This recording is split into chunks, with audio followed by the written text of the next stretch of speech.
Hi, and good evening from Big Sky Country. I'm Stacy, owner of Montana Used Bricks, and today I thought we would do a really quick store tour and show you some of the things that I have picked up from watching other YouTube channels that have really helped me with my organization. So let's take it inside the store. Okay, so as you step into my store, this is, well, store, shop, whatever you want to call it. This is, I call it a shop. So out here in my shop, as you walk in, this is the view that you have, and I apologize if I'm shaking the camera.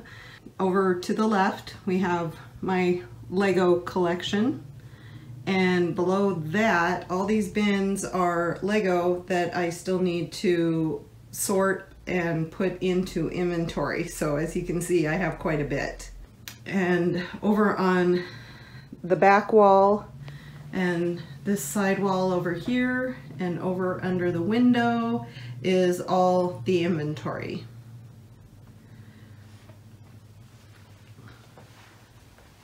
So walking around,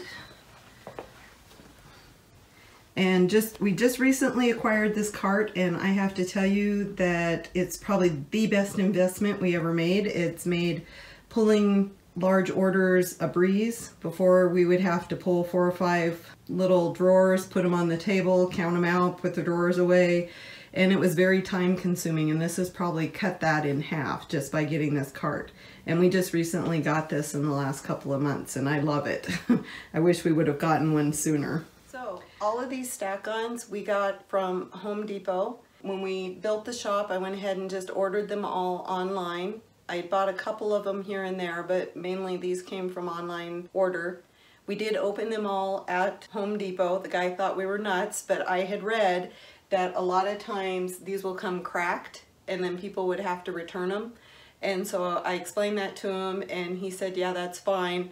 The other nice thing was they had to deal with all the boxes. We didn't have to deal with every single box these came in. And out of every one of these we bought, and I think we bought like 18 to 20 of them, only one was broke, and it was the very last one we opened. And so he was able to take that and get me a new one to replace it. With the drawers, the one thing I do have to thank Brickstar. If you haven't hit his Lego channel, you really need to go do that. It's Brickstar. And he said something in one of his videos just offhandedly that saved me hours and hours of work. And the thing that he said is when you do the drawers and you're numbering the drawers and you're using the drawer numbers in your store for the remarks in your Bricklink store, he said make sure that you put 00 in front of it. Because the problem is when you get 1,000 drawers, if you don't put that 00, you just have like 1, 102, they're gonna come out that way. So you're gonna end up with like 1, 100, 1,000, and then it's gonna go back and do 2, 200, 2,000. That saved me a lot of time just by adding those zeros in front of the numbers. Hopefully that makes sense, but maybe I'll show you, I'll insert a little clip right here that will show you what I'm talking about. In my store, when I pull an order, I print out the order in the order of the remarks.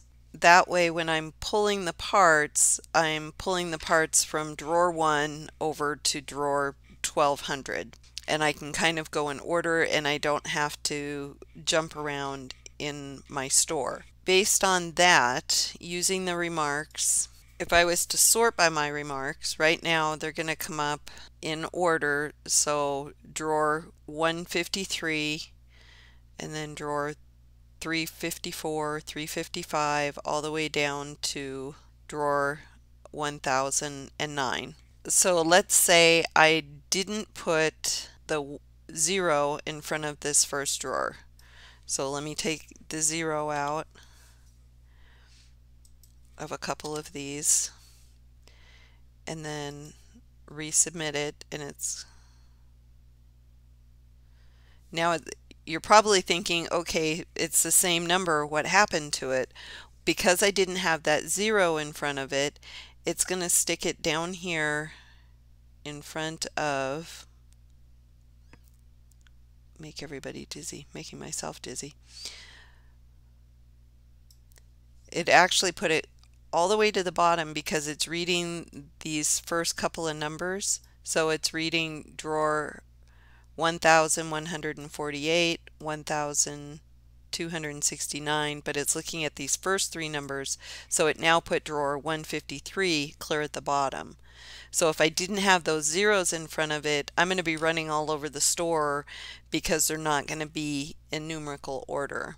So if you're going to be using remarks and you're going to be using numbers and you know that you're going to have more than, you know, even 100 drawers, you're going to want to make sure you get that 0 in front of there. And when I first did this, I thought about just putting 00 for like 100 drawers. I never thought I would get above 999 drawers, but at the last minute I went, no, I'm going to go ahead and put the 3 zeros in front of it. And I'm really glad I did because it's really saved me some time.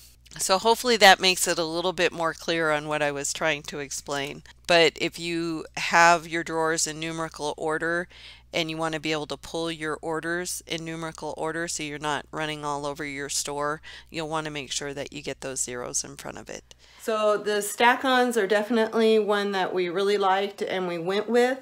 Before we got our stack-ons, we were actually using Sterilite containers. So with some of them we left the inserts in, some of them we took them out for the bigger parts, but when we moved out to the store and we had all these stack-ons, we put all the small parts in the stack-ons and then we used these for the bigger parts or things that we had multiples of that wouldn't fit into the stack-ons. And I believe we have about 45 of these and they're all numbered.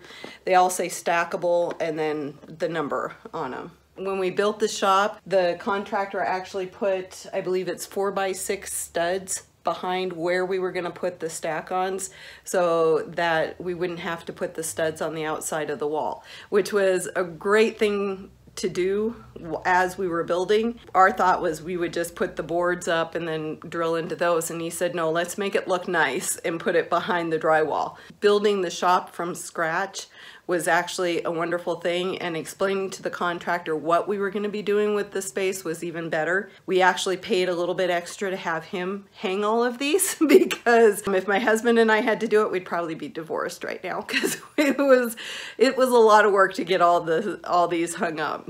Watching the YouTube videos, I saw some reviews of a new Lego storage system called Papamax, and I decided to order some of them because we are kind of confined on space in here and there's only so much we can do with the little bit of space we have. So I did end up ordering the Papamax, and I'm going to turn this just a little bit. There we go. You're going to see my messy wires in the background here. This is for my granddaughter whenever she comes to visit me. She's got a set out here for her to play with. But on the Papamax, the nice thing about the Papamax is that they have all these individual drawers. And these all come out, they're very sturdy. It's not a really flimsy plastic. They're very sturdy. They're great for this. You can set them up any way you want. This is, if I have a bunch of little pieces, I will use all of the dividers to get as much in a drawer as I can. I do have some. Okay, this one's empty.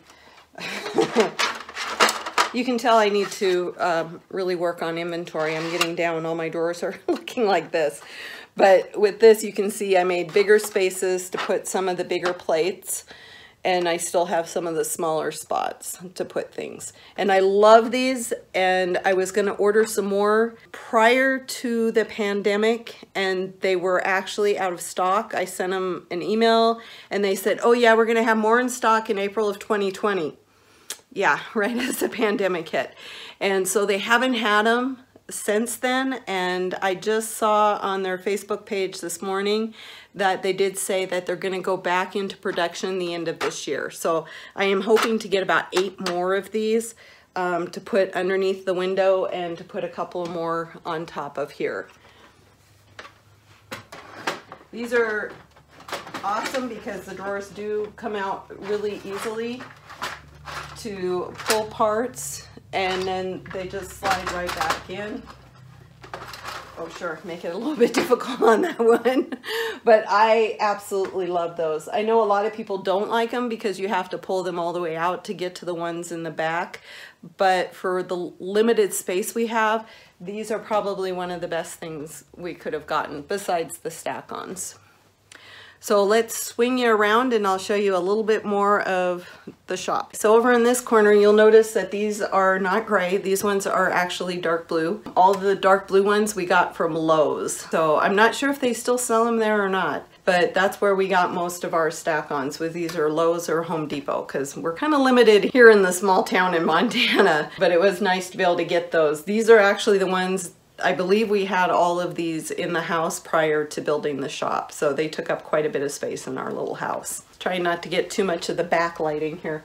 So the other thing that I invested in was some of the stackable Sterilite bigger storage units, and in these I do have everything in bags. Generally, most of the stuff in these are the bricks that take up a lot of space, and they're all in bags in the drawers, so it does take a little bit to pull from these, but it's great for when we have a bulk of something. We also, down at the bottom, we have the wheels, tires, the big wheels and tires, and also the bigger boat parts and some of the bigger panel parts are in these as well. I do have one more section I want to show you, and another good tip that I had picked up on YouTube at some point along the way, and I really wish I could give credit to whoever I got this from, but I cannot remember. All right, the next thing I wanted to show you was the boxes that we have. We use these for the very small parts, and also for parts that we only have one or two of and we don't want to waste a whole drawer in our stack-ons, because as I said, space is limited. So in these, there's 32 compartments. And somewhere along the line, I saw a YouTube video where somebody had actually not only numbered the box, but they had also numbered the individual slots. Before, my husband and I were doing this the hard way, and we knew it was in box 7 or whatever, and we would just have to look through the whole box for the part. But putting the numbers for each one has made it so much easier. And it's stuff like this that other people think of, and I should have thought of it, but I just didn't. I don't know why. And when you do hear it, you kind of think, well, duh, I should have been doing that all along. But we have a whole bunch of the 32, and then we have more. Oops, need to put that back in the right spot or I won't be able to find it. We also have a whole bunch of the Sterilite containers that have the dividers in it for a little bit bigger parts. So, and we used a lot of these before we built the shop. That's why we have so many of them. So that's just a quick little store tour. I will probably do some more of these to give you some more ideas on how we organize some of our parts, and maybe even show you how we do the sorting process and how we get things from these big containers into these little drawers. But for now, I thought this would just be a fun little store tour just to give you an idea of what my store looks like, because when I do these videos, I seem to be either in front of my display of models or over in the corner. So hopefully this gives you a better idea of the layout of my shop. So I hope you enjoyed this video. If you did, go ahead and give it a thumbs up, and if you haven't done so yet, go ahead and hit that subscribe button. And thank you for taking the time to watch my video, and I will see you in the next one. Thanks!